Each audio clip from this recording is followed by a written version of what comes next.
चाह कथे पंछी डार डार मां, मोर मन रोवे तोर प्यार मां।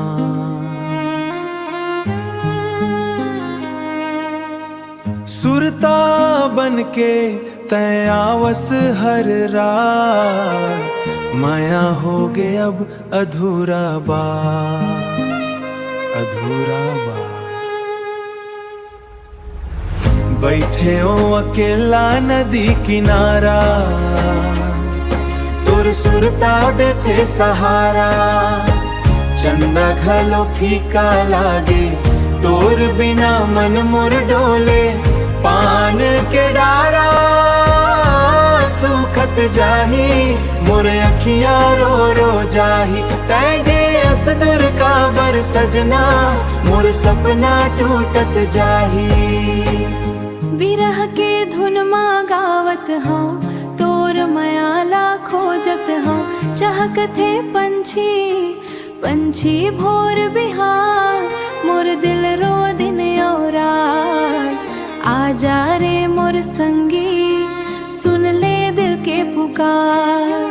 तोर बिना ये जिंदगी लगथे सुना संसार, लगथे सुना संसार।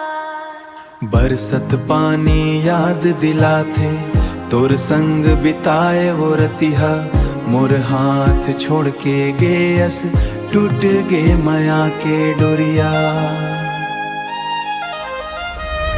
फूल गे माया के महके, फूल घलो अब नहीं महके। मन मा पीरा बस रह गे, तोर नाम ले धड़कन धड़के लो जिंदगी तै ले गे।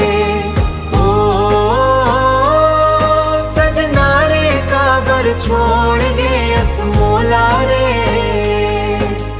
पंछी घलो अब चुप हो गे। मोर सुर तारो बारे रे, बिरह के धुन मां रोवत हूँ। तोर सुरता मां खोवत हूँ।